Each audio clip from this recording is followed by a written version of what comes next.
இந்த வீடியோவில் நம்ம பார்க்க போகிறது chicken soup garlic bread toast. வணக்கம் நண்பர்களே, திரிபிரியாவில் மீண்டும் உங்களை வரவேற்பதில் மிக்க மகிழ்ச்சி. குக்கரில் 1/4 டீஸ்பூன் அளவுக்கு பட்டர் சேர்த்துக்கிறேன். பொடியாக நறுக்கின பூண்டும் இஞ்சியும் சேர்த்து அந்த பட்டரோட கலந்து விட்டுருவோம். இது வெங்காயத்தாளில் உள்ள வெங்காயம், sweet corn, carrot. Sweet corn சேர்த்திங்கன்னா சூப்பு கொஞ்சம் நல்லாயிருக்கும், இல்லைனாலும் பரவாயில்ல. இது ஒரு தடவை நம்ம பட்டரோட கலந்து விட்டுருவோம். 100 கிராம் அளவுக்கு சிக்கன் எடுத்திருக்கேன். இதுக்கு 100லேருந்து 200 கிராம் சிக்கன் கரெக்டாக இருக்கும். ரொம்ப பிடிக்கிறவங்க இன்னும் சிக்கன் சேர்த்துக்கோங்க. 1/2 டீஸ்பூன் உப்பு, கொஞ்சமாக மிளகுத்தூள், அது வெள்ளை மிளகுத்தூள் சேர்த்துருக்கேன், இல்லைன்னா நீங்கள் நார்மல் மிளகுத்தூளும் சேர்த்துக்கலாம். சேர்த்து கலந்து விட்டுட்டு 2 கப் அளவுக்கு தண்ணீர் சேர்த்து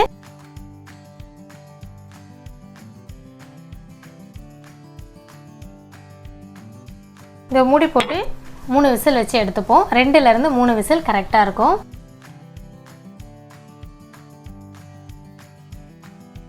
இப்போ நமக்கு சிக்கன் ஸ்டாக் ரெடி ஆகிடுச்சு. இப்போ இந்த சிக்கனை நம்ம தனியாக எடுத்து வச்சுப்போம். இதை கடைசியாக நம்ம சூப்பில் சேர்த்தா போதும். ஆல்ரெடி நல்லா குக் ஆகிட்ருக்கும் சிக்கன். இப்போ இந்த சிக்கன் ஸ்டாக்கை வேறு ஒரு கிண்ணத்தில் மாற்றிக்கலாம்.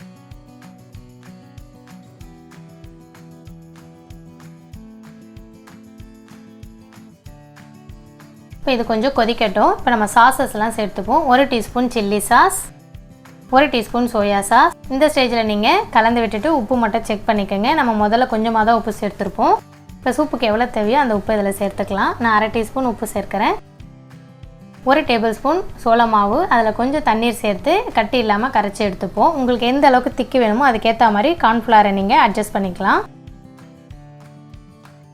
இப்போ கரைச்ச இந்த கரைசலை நம்ம அந்த சூப்போடு சேர்த்துட்டு நல்லா கலந்து விட்டு இது ஒரு 2 நிமிஷம் குக் பண்ணுவோம்.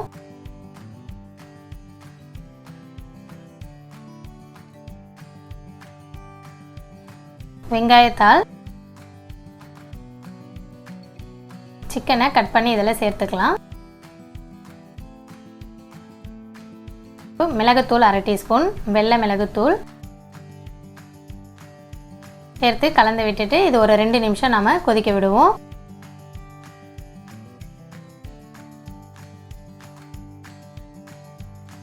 நல்லா நமக்கு கொதிச்சதுக்கப்புறமா நான் கோஸை இது போல் தின்னாக கட் பண்ணி வச்சுருக்கேன், அதை இதோட சேர்த்துப்போம். எல்லாமே கொஞ்சம் அளவு சேர்த்திங்கனாலே ரொம்ப நல்லாயிருக்கும். அவ்வளோதாங்க, ரொம்ப சிம்பிளாக நம்மளுடைய சூப்பு அருமையாக ரெடி ஆகிடுச்சு. உங்களுக்கு பரிமாறும் போது நீங்கள் இன்னும் கொஞ்சம் மிளகுத்தூள் சேர்த்துக்கலாம், காரத்துக்கு ஏற்றா போல். பிரெட் டோஸ்ட் பார்ப்போம். எத்தனை ப்ரெட் வச்சுருக்கீங்களோ அதுக்கேற்ற மாதிரி பட்டர் எடுத்துக்கோங்க. இது அன்சால்டட் பட்டர். பொடியாக நறுக்கின பூண்டு, பொடியாக நறுக்கின கொத்தமல்லி, சில்லி ஃப்ளேக் தேவைக்கேற்ப சேர்த்துக்கோங்க. வெறும் நம்ம வரமிளகாவை மிக்சியில் அடிச்சிங்கன்னா போதும், இது போல் நமக்கு வந்துடும். பிஞ்ச் அளவுக்கு சால்ட்டு சேர்க்குறேன். சேர்த்து இப்போ இதெல்லாம் நம்ம பட்டரோட மிக்ஸ் பண்ணி வச்சுப்போம். அதாவது ப்ரெட்டு மேலே தடவுற அளவுக்கு நம்ம எல்லாத்தையும் மிக்ஸ் பண்ணி வச்சுக்கிட்டா போதும். நான் ஒயிட் ப்ரெட் எடுத்திருக்கேன். இப்போ இந்த பட்டரை 2 ப்ரெட்டு மேலேயும் அப்ளை பண்ணுவோம். உங்களுக்கு வேணும்னா நீங்கள் 2 சைடுமே அப்ளை பண்ணிக்கலாம். நான் ஒரு சைடு மட்டும் பண்ண போகிறேன், இன்னொரு சைடு ப்ளைனாக டோஸ்ட் பண்ண போகிறேன்.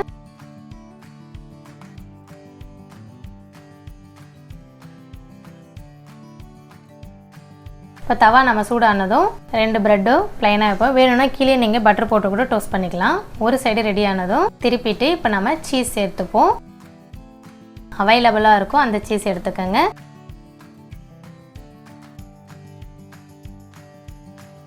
இப்போ நம்ம அந்த சைடு இருக்க ப்ரெட்டை போட்டுட்டு இப்போ 2 சைடும் நம்ம கொஞ்ச நேரம்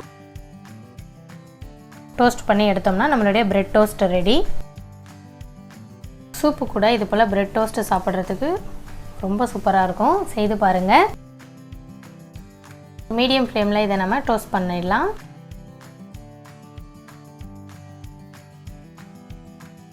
பிரெட் டோஸ்ட்டும் அது கூட சிக்கன் சூப்பும் இப்போ நமக்கு அருமையாக ரெடி ஆகிடுச்சு. இதை நீங்களும் உங்கள் வீட்டில் செய்து பாருங்கள்.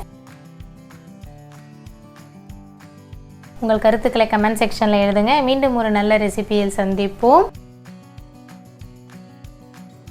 இன்னும் இந்த சேனலை சப்ஸ்கிரைப் பண்ணலைன்னா மறக்காமல் சப்ஸ்கிரைப் பண்ணுங்கள். நன்றி, வணக்கம்.